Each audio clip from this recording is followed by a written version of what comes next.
பாராளுமன்றத்தில் கடந்த செவ்வாய்க்கிழமை ஒரே நாடு ஒரே தேர்தல் என்ற சட்ட வரையறையை மத்திய சட்டத்துறை அமைச்சர் திரு அர்ஜுன் ராம் மேக்வால் அவர்கள் தாக்கல் செய்தார்கள். அந்த சட்டத்தை எதிர்த்து இந்தியா கூட்டணி கட்சிகள் அனைத்தும் ஒன்று சேர்ந்து இது ஜனநாயகத்திற்கு புறம்பானது, இந்திய அரசியலமைப்பு சட்டத்திற்கு எதிரானது, வாக்களிக்கின்ற மக்களின் உரிமையை பறிப்பது என்று சொல்லி எதிர்ப்பு தெரிவித்தார்கள். அந்த எதிர்ப்பையும் மீறி வாக்கெடுப்பு நடத்தி ஒரே நாடு ஒரே தேர்தல் சட்ட வரையறையானது பாராளுமன்றத்தில் தாக்கல் செய்யப்பட்டு பாராளுமன்ற இலைக்குழுக்கு அனுப்பப்பட்டிருக்கிறது. அண்ணல் டாக்டர் அம்பேத்கர் இயற்றிய இந்திய அரசியலமைப்பு சட்டத்தில் ஒரு சட்டமன்றத்தினுடைய தேர்தல் முடிந்த பிறகு 5 ஆண்டு காலம், அதே போல பாராளுமன்றத்திற்கும் தேர்தல் முடிந்த பிறகு 5 ஆண்டு காலம். ஆனால் இந்த ஒரே நாடு ஒரே தேர்தல் நடைமுறைக்கு வந்தால் பல மாநிலங்களினுடைய ஆயுட்காலம், பல மாநிலங்களில் உள்ள சட்டமன்றத்தினுடைய ஆயுட்காலம் குறைக்கப்படும். வருகின்ற பாராளுமன்ற தேர்தலில் 2029 இந்த சட்டத்தை நடைமுறைப்படுத்துவதற்காக பாரதிய ஜனதா முயற்சி செய்கிறது. புதுச்சேரி, தமிழ்நாடு, மேற்கு வங்காளம் மற்றும் கேரளா மாநிலங்களின் தேர்தல் மார்ச் மாதம் 26ஆம் ஆண்டு வருகிறது. அந்த 2029 பாராளுமன்ற தேர்தல் வந்தால் இந்த மாநிலங்களுடைய சட்டமன்றங்கள் கலைக்கப்பட்டு பாராளுமன்றத்தோடு பொது தேர்தல், சட்டமன்ற தேர்தலும் வரும். இதனால் 26 தேர்ந்தெடுக்கப்பட்டு இருக்கின்ற இந்த சட்டமன்றத்துடைய காலக்கெடு 3.5 ஆண்டுகளாக இருக்குமே தவிர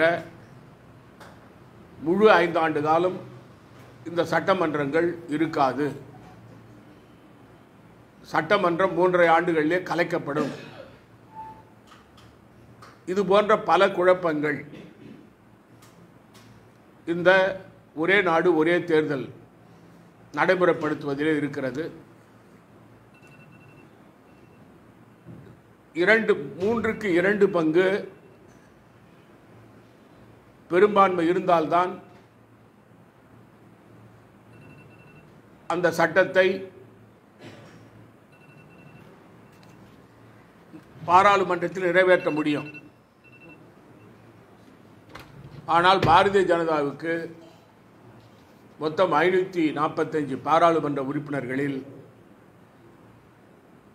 295 பேர்கள் தான் இருக்கிறார்கள். பாராளுமன்றத்தில் ஒரே நாடு ஒரே தேர்தல் சட்டத்தை நிறைவேற்றுவதற்கு மக்களவையிலும் மாநிலங்களவையிலும் பாரதிய ஜனதாவுக்கு பலம் இல்லை. பாரதிய ஜனதா கட்சி ஒரே நாடு ஒரே தேர்தல் என்று இந்த சட்டத்தை பாராளுமன்றத்தில் கொண்டு வந்ததற்கு காரணம் அதானி விவகாரத்தை பாராளுமன்றம் விவாதிக்காமல் இருப்பதற்கும் அதை திசை திருப்பதற்கும், அது மட்டுமல்லாமல் இந்த நாட்டில் குழப்பத்தை ஏற்படுத்துவதற்குமான வேலை.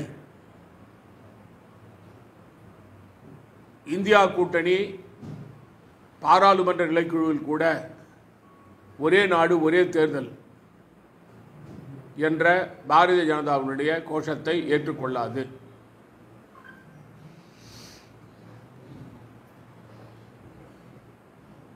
நேற்றைய முன்தினம்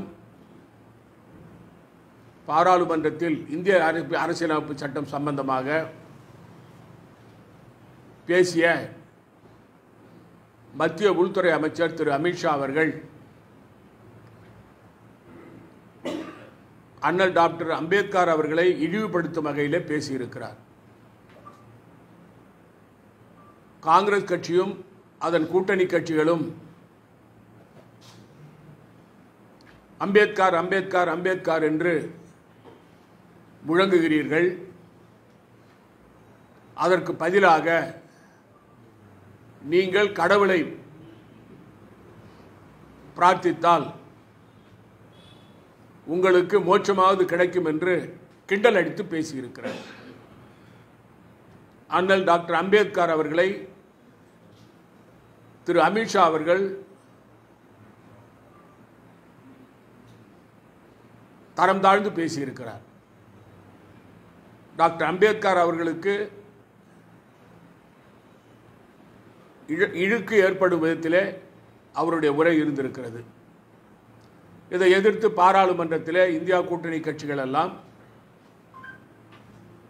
குறிப்பாக காங்கிரஸ் கட்சியுடைய தலைவர் மரியாதைக்குரிய மல்லிகார்ஜுன் கார்கே அவர்கள், தலைவர் ராகுல் காந்தி அவர்கள், திராவிட முன்னேற்ற கழகம் மற்றும் திரிணாமுல் காங்கிரசுடைய தலைவர்கள், திரு அமித்ஷா அவர்கள் நிபந்தனையற்ற மன்னிப்பு கேட்க வேண்டும், அவர் உள்துறை அமைச்சர் பதவியிலிருந்து விலக வேண்டும் என்று கோரிக்கை வைத்திருக்கிறார்கள்.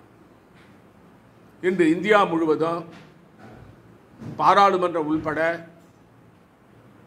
அமித்ஷா அவர்கள் அண்ணல் டாக்டர் அம்பேத்கர் அவர்களை பற்றி அவதூறாக பேசியதற்கு போராட்டம் நடந்து வருகிறது. பாராளுமன்றம் முடக்கப்பட்டிருக்கிறது. பாரதிய ஜனதா கட்சி எக்காலத்திலேயும் அண்ணல் டாக்டர் அம்பேத்கர் அவர்களையோ அல்லது இந்திய அரசியலமைப்பு சட்டத்தையோ மதித்தது கிடையாது.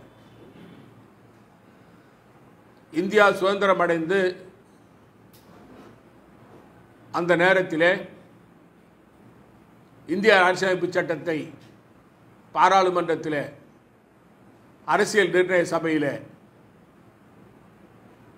நிறைவேற்றுகின்ற சமயத்தில் பாரதிய ஜனதா கட்சி டெல்லியில், ஆர்எஸ்எஸ் இயக்கம் டெல்லியில் ராம்லீலா மைதானத்தில் அண்ணல் காந்தியடிகளுடைய உருவப்படத்தையும் பண்டித நேரு அவர்கள் அவருடைய உருவப்படத்தையும் அண்ணல் டாக்டர் அம்பேத்கர் அவர்கள் உருவப்படத்தையும் இந்திய அரசியலமைப்பு சட்டத்தையும் எரித்தவர்கள். அண்ணல் டாக்டர் அம்பேத்கரை தொடர்ந்து அவமதித்தவர்கள் பாரதிய ஜனதா கட்சியைச் சேர்ந்தவர்கள். அதற்கு காரணம் ஆர்எஸ்எஸ் இயக்கமானது சனாதன தர்மத்தில் நம்பிக்கை உள்ளது. ஆகவேதான் அவர்கள் இந்திய அரசியலமைப்பு சட்டத்தை ஆர்எஸ்எஸ் இயக்கமும் பாரதிய ஜனதா கட்சியும் ஏற்றுக்கொள்வதில்லை. இப்பொழுது காங்கிரஸ் கட்சியின் சார்பில் பல மாநிலங்களில் இது சம்பந்தமாக போராட்டம் நடத்தப்படுகிறது.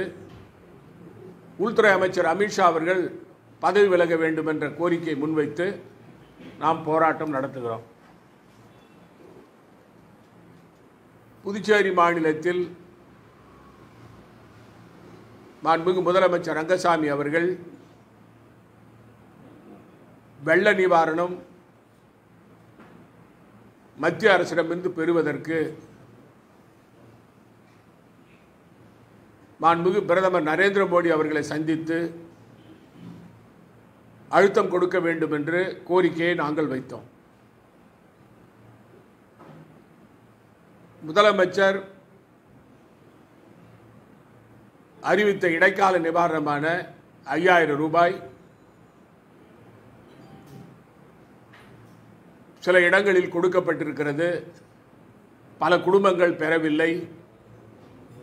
அதிலே மிகப்பெரிய குளறுபடி இருக்கிறது. அது மட்டுமல்லாமல் விவசாயிகளுக்கான நிவாரணம், மீனவர்களுக்கான நிவாரணம், குடிசை வீட்டுகளை மறுபுனரமைப்புக்கான நிவாரணம் இவைகளெல்லாம் கொடுக்கப்படவில்லை. இது சம்பந்தமாக முதலமைச்சரோ அமைச்சர்களோ இந்த ஆட்சியாளர்களோ கவலைப்படவில்லை. புயல் வந்து 15 நாட்கள் ஆகிறது. ஆனால் இவர்கள் மக்களை பற்றி கவலைப்படவில்லை.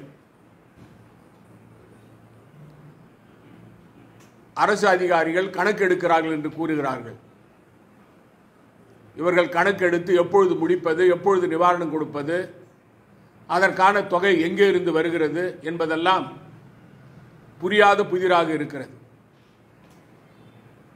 முதலமைச்சருடைய வாடிக்கையே இந்த நிவாரணம் 5000 ரூபாய் கொடுத்துவிட்டு இதோடு முடிந்து விட்டது என்று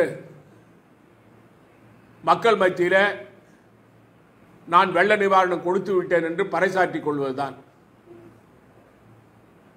மக்களை பற்றி முதலமைச்சருக்கோ அமைச்சர்களுக்கோ எந்த விதமான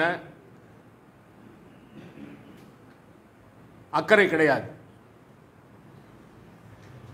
உண்மையிலேயே முதலமைச்சருக்கு விவசாயிகளுக்கும் மீனவர்களுக்கும் குடிசை வீடு பாதிக்கப்பட்டவர்களுக்கும் கால்நடை பாதிக்கப்பட்டவர்களுக்கும் நிவாரணம் கொடுக்க வேண்டும் என்றால் அவர் டெல்லிக்கு சென்று மத்திய அரசுக்கு அழுத்தம் கொடுத்து வெள்ள நிவாரண நிதியை பெற்று வந்து பாதிக்கப்பட்டவர்களுக்கு அதை கொடுத்திருக்க வேண்டும். ஆனால் அது நடைபெறவில்லை. இவர்கள் மக்களை மதிக்கவில்லை, பாதிக்கப்பட்டவர்களை பற்றி கவலைப்படவில்லை என்பது தெரிகிறது.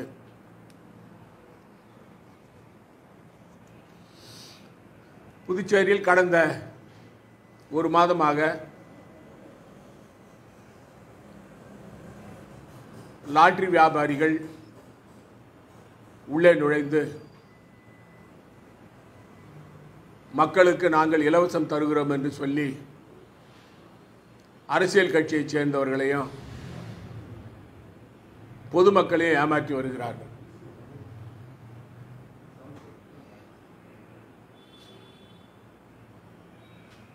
அமலாக்க பிரிவு துறையால் பணம் பறிமுதல் செய்யப்பட்டவர்கள், வருமான வரித்துறையால் நடவடிக்கை எடுக்கப்பட்டவர்கள் புதுச்சேரிக்கு வந்து புதுச்சேரி ஆளுகின்ற முதலமைச்சர் ஒழுங்காக செயல்படவில்லை. அப்படி என்றால் வியாபாரிகளாகிய நாங்கள் ஏன் புதுச்சேரி அரசியலில் நுழைகிறோம்?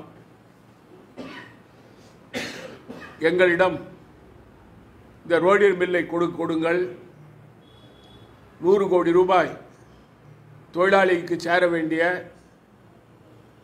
சம்பளத்தை நாங்கள் கொடுத்துவிட்டு இந்த மில்லை லாபகரமாக நடத்த இருக்கிறோம் என்று கூறுகிறார். முதலமைச்சர் ரங்கசாமி அவர்கள்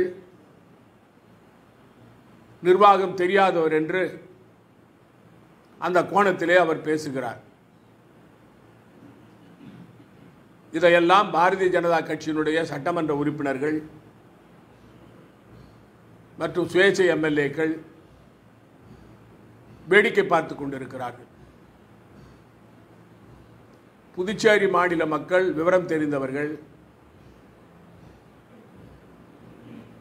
அவர்களுக்கு எந்த கட்சிக்கு வாக்களித்தால், யாருக்கு வாக்களித்தால் புதுச்சேரி மாநிலத்தில்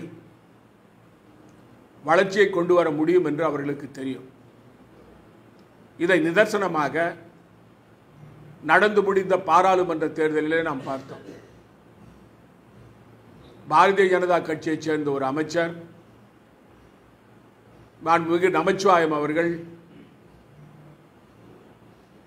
தேசிய ஜனநாயக கூட்டணியுடைய வேட்பாளராக பாராளுமன்ற தேர்தலில் நின்றார்கள்.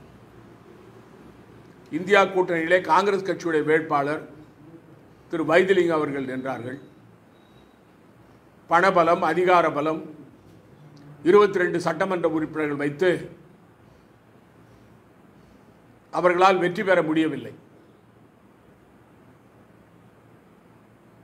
ஆனால் மக்கள் பலத்தை நம்பி இந்த புதுச்சேரியில் ஆளுகின்ற என்ஆர் காங்கிரஸ் பாஜக அரசு முதலமைச்சர் ரங்கசாமி அவர்களும் அமைச்சர்களும் ஊழல் பெருச்சாளிகள் என்று நாங்கள் செய்த பிரச்சாரத்தின் அடிப்படையில் 1,46,000 வாக்குகள் வித்தியாசத்தில் திரு வைத்திலிங்கம் அவர்கள் வெற்றி பெற்றார். இதிலிருந்து புதுச்சேரி மாநில மக்கள் இலவசங்களுக்கு செவிசாய்க்க மாட்டார்கள், யார் ஆட்சிக்கு வந்தால் மக்களுக்கு நன்மை கிடைக்கும் என்று அவர்களுக்கு தெரியும். இதுபோன்று பொருளாதார குற்றம் செய்தவர்கள், அரசியல் வியாபாரிகள் புதுச்சேரி அரசியலில் வந்து குழப்பத்தை விளைவிக்க நினைக்கிறார்கள். அது எடுபடாது. குறிப்பாக அவர்கள் புதுச்சேரியில் லாட்டரியை கொண்டு வருவதற்கும் மற்றும் அரசு நிலங்களை அபகரிப்பதற்குமான நோக்கத்தோடு தான் இங்கே வருகிறார்கள். இதை புதுச்சேரி மாநில மக்கள் புரிந்து கொள்ள வேண்டும். இந்த விழிப்புணர்வை காங்கிரஸ் கட்சியின் சார்பில் நாங்கள் புதுச்சேரி மாநில மக்களுக்கு கூற இருக்கிறோம். பாரதிய ஜனதா கட்சியினுடைய மாநில தலைவர் மரியாதைக்குரிய ஒரு பாராளுமன்ற உறுப்பினர் செல்வ கணபதி அவர்கள் அந்த லாட்டரி அதிபர் தன்னுடைய கட்சியைச் சேர்ந்தவர் என்று கூறுகிறார். ஆனால் அந்த லாட்டரி அதிபர் ரோடியர் மில் கூட்டத்திலே பேசும் பொழுது நான் எந்த கட்சியும் சேராதவன் என்று கூறுகிறார். இதிலிருந்து முரண்பாடு தெரிகிறது. பாரதிய ஜனதா கட்சியுடைய தலைமையானது அந்த கட்சியில் உள்ள குளறுபடிகளை சரி செய்யாமல் வேடிக்கை பார்த்து கொண்டிருக்கிறது. நான் ஏற்கனவே சொன்னது போல பாரதிய ஜனதா கட்சியைச் சேர்ந்த 3 சட்டமன்ற உறுப்பினர்கள், 3 சுயேட்சைகள் மற்றும் 3 சுயேட்சைகள், காங்கிரஸ் திராவிட முன்னேற்ற கழக கூட்டணியில் இருக்கின்ற 8 சட்டமன்ற உறுப்பினர்கள், 18 பேர்கள் நாங்கள் வெளியில் இருக்கிறோம். முதலமைச்சர் ரங்கசாமிக்கு ஆதரவாக 10 சட்டமன்ற உறுப்பினர்கள் என்ஆர் காங்கிரஸை சேர்ந்தவர்கள் முதலமைச்சர் உள்பட, அதில் எவ்வளவு பேர்கள் அவரோடு இருக்கிறார்கள் என்று தெரியவில்லை. 3 பாரதிய ஜனதா கட்சி உறுப்பினர்கள், சபாநாயகர் அவர்கள், திரு நமச்சிவாயம் அவர்கள், திரு சாய் சரவணன் அவர்கள் இருக்கிறார்கள். 18 பேர் வெளியே இருக்கிறோம். 13 பேர் தான் இப்பொழுது ஆட்சிக்கு ஆதரவாக இருக்கிறார்கள். ஆகவே தான் இந்த ஆட்சி ஆட்டம் கண்டு விட்டது, இந்த ஆட்சி பெரும்பான்மை இழந்து விட்டது. முதலமைச்சர் ரங்கசாமி அவர்கள் பொறுப்பேற்று ராஜினாமா செய்ய வேண்டும் என்று நான் அறிக்கை விட்டிருந்தேன். ஆனால் இதுவரை முதலமைச்சர் ரங்கசாமியிடமிருந்தோ அல்லது பாரதிய ஜனதா கட்சியிடமிருந்தோ எந்தவித பதிலும் வரவில்லை. இது ஒரு மைனாரிட்டி அரசு. எந்த தருணத்திலையும் இந்த ஆட்சி கவிழும், அந்த நிலை உருவாகி இருக்கிறது.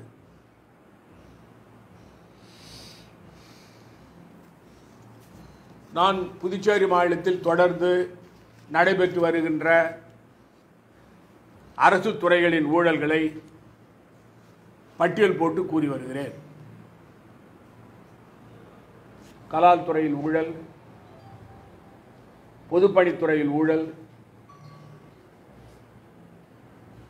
சமூக நலத்துறை ஊழல், கால்நடைத்துறை ஊழல், காவல்துறை ஊழல், கல்வித்துறை ஊழல், மின்சாரத்துறை ஊழல் என்று பல குற்றச்சாட்டுகளை நான் கூறி வருகிறேன். பொதுப்பணித்துறையினுடைய ஊழலை பற்றி ஏற்கனவே நான் பேட்டி கொடுத்திருந்தேன். அதில் குறிப்பாக 2 திட்டங்கள் புதுச்சேரி மாநிலத்தில் புதிதாக கட்டப்பட்டிருக்கின்ற ஒருங்கிணைந்த பேருந்து நிலையம் அது 29 கோடி ரூபாய்க்கு டெண்டர் விடப்பட்டிருக்கிறது. அதில் 31 கடைகள் கட்டப்பட்டிருக்கின்றன. 46 வாகனங்கள் நிற்கின்ற நிழற்குடை கட்டப்பட்டிருக்கிறது. மீதியுள்ள இடம் தரைத்தளம்.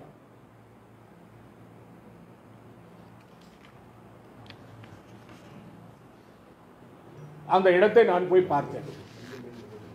நானும் காங்கிரஸ் கட்சியுடைய நண்பர்களும் சென்று அந்த ஒருங்கிணைந்த பேருந்து நிலையத்தை போய் பார்த்தோம். இதை 15 கோடி ரூபாய்க்குள் கட்டியிருக்க முடியும். 15 கோடி ரூபாயே அதிகம். ஆனால் 29 கோடி ரூபாய் என்பது மிகப்பெரிய ஊழலுக்கு இடம் கொடுத்திருக்கிறது. இந்த பக்கம் கடைகள் 2 பக்கமும் கடைகள், அந்த நிழற்குடை, இதுதான் ஒட்டுமொத்த கட்டடமே. தரையை போட்டிருக்காங்க, இவ்வளவுதான். இதற்கு 29 கோடி ரூபாய். நான் அந்த இடத்தில் சென்ற பொழுது அங்கே பணிபுரிகின்ற தொழிலாளிகளிடம் கேட்டோம். நான் ஏற்கனவே இது NBCC, national building construction corporation அவர்கள் இதை டெண்டர் எடுத்து, ஏனென்றால் அவர்களுக்கு முன்னுரிமை கொடுக்கப்படும், டெண்டர் எடுத்து சப் கான்ட்ராக்ட், துணை கான்ட்ராக்ட் திரு அமல்ராஜ் என்பவர்கள் கொடுத்திருக்கிறார்கள் என்று நான் சொன்னேன். திரு அமல்ராஜ் அவர்கள் தரப்பிலிருந்து இதற்கு பதில் வந்திருக்கு. நாங்கள் இந்த பேருந்து நிலையத்தினுடைய வேலையை நாங்கள் செய்யவில்லை என்று பதில் சொல்லியிருந்தார். நான் அந்த இடத்திற்கு சென்றிருந்த பொழுது NBCC-னுடைய அந்த சூப்பர்வைசர் மேலாளரை நான் கேட்கும் பொழுது, நாங்கள் டெண்டர் எடுத்தோம், ஆனால் இதை அமல்ராஜ் அவர்கள் தான் இந்த சப் டெண்டர் எடுத்து நடத்துகிறார் என்று அவரே எங்களிடம் கூறினார். NBCC-னுடைய தொழிலாளியே இது அமல்ராஜ் அவர்கள் சப் கான்ட்ராக்ட் செய்கிறார்கள், அமல்ராஜனுடைய ஆட்கள் தான் இங்கே வேலை செய்கிறார் என்று என்னிடம் கூறினார். ஒரு பொய்யான தகவலை அந்த அமல்ராஜ் நிறுவனம் பத்திரிகைகளில் பேட்டி அளித்திருக்கிறது, பத்திரிகைக்கு அறிக்கை கொடுத்திருக்கிறார். இது சம்பந்தமாக நான் ஊர்ஜிதம் செய்யும் பொழுது திரு அமல்ராஜனுடைய தொழிலாளிகள் அங்கே பணிபுரிகிறார். இதே போல அதாவது இந்த ஒதியஞ்சால இடம் கிரவுண்ட் இருக்கு. இந்த ஒதியஞ்சால கிரவுண்டு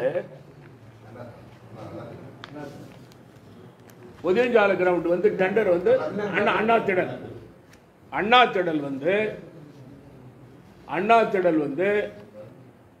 17.79 கோடி, 17 கோடி 79 லட்சம். அந்த கட்டடங்களை பாருங்க. இது அந்த விளையாட்டு அரங்கத்துக்கான அங்க உட்கார்றாங்க, அந்த ஸ்டேடியத்தினுடைய இடம் ஒண்ணு. இரண்டாவது கடைகள், இது கடைகள், இதுவும் கடைகள்.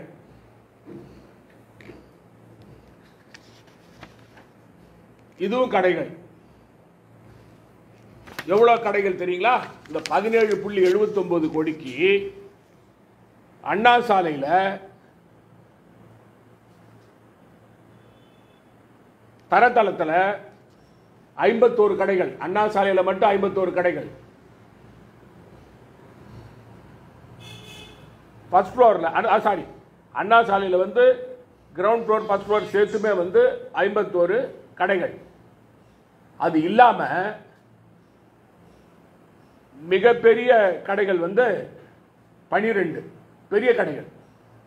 அதாவது ஒரே சைஸான கடைகள் 51, அப்புறம் 12 கடைகள் பெரிய கடைகள். இது அண்ணா சாலையில் நம்ம பார்க்குறோம் பாருங்க, அண்ணா சாலையை ஃபேஸ் பண்ணியிருக்கிற கடைகள். லப்போர்ட் வீதி கடைகள், லப்போர்ட் வீதி கடைகளில் மொத்தம் 21 பெரிய கடைகள் லப்போர்ட் வீதியில். சின்ன சுப்பராய பிள்ளை வீதி, அதாவது கிழக்கு பகுதியில் இருக்கு. அதில் வந்து 63 கடைகள், அதாவது ஷாப்புகள் 63. அது வந்து முதல் ஃப்ளோரில். அப்புறம் ஒரு 20 பெரிய கடைகள், மொத்தம் 83. இதில் ஒரு 83, அது ஒரு 21, அது ஒரு 63, மொத்தம் 157 கடைகள். 17.79 கோடிக்கு 157 கடைகளும் ஒரு ஸ்டேடியமும் தரைத்தளமும் போட்டிருக்காங்க. இது 17.79 கோடி. ஆனால் 29 கோடிக்கு நான் ஒன்றும் ஐஐடியில் படித்தோம் இல்லை. ஐஐடியில் படிச்சுட்டு நான் என்ஜினியர் கிடையாது. சாதாரணமாக நீங்களே போய் பார்க்கலாம். புதுச்சேரி மாநில மக்கள் போய் பார்க்கலாம். புதுச்சேரி மாநில வியாபாரிகள் பார்க்கலாம். புதுச்சேரியில் இருக்கிற இந்த சமூக ஆர்வலர்கள் போய் பார்க்கலாம். அந்த இடம் வந்து 36 கடைக்கும் 47 நிழற்கொடை. நிழற்கொடை வந்து வெறும் பாதி தான், வெறும் மேலே ஷேடு தான். அதுக்கு வந்து தரைத்தளம் உள்பட 29 கோடி. இது 157 கடைகளும், அப்புறம் வந்து அப்புறம் ஸ்டாண்டு, ஸ்டேடியம் ஸ்டாண்டு, அப்புறம் தரை. இது பெரிய தரை, அதை விட அந்த பஸ் ஸ்டாண்டை விட பெரிய தரை. இது 17.79 கோடி. இதுல இருந்து ஒப்பிட்டு பாருங்க. இதுல இருந்து மிக தெளிவா தெரியுது மிகப்பெரிய ஊழல். அதாவது 10 கோடி ரூபாய்க்கு மேல ஊழல் அதுல நடந்திருக்குது. அதாவது ஒருங்கிணைந்த பேருந்து நிலையத்தில் என்பது தெளிவாக தெரிகிறது. இதை நீங்க தயவு செய்து, நான் புதுச்சேரி மாநில மக்களை கேட்டுக்கொள்கிறேன், புதுச்சேரி மாநில சமூக ஆர்வலரை கேட்டுக்கொள்கிறேன், குறிப்பாக வியாபாரிகளை கேட்டுக்கொள்கிறேன். அந்த பழைய ஒருங்கிணைந்த பேருந்து நிலையத்தையும் பாருங்க, இந்த உதயஞ்சாலையில் உள்ள அண்ணா திடலையும் பாருங்க. அது வந்து 29 கோடிக்கு 29 கோடின்றது வந்து எவ்வளவு அதிகப்படியான தொகை என்று தெளிவாக தெரியும்.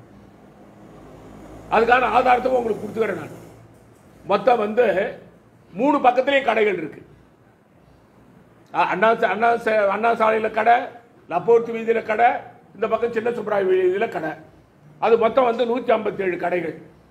அது இல்லாமல் ஸ்டேடியம், அது இல்லாமல் தரை. இதுக்கு வந்து 17.79 கோடி.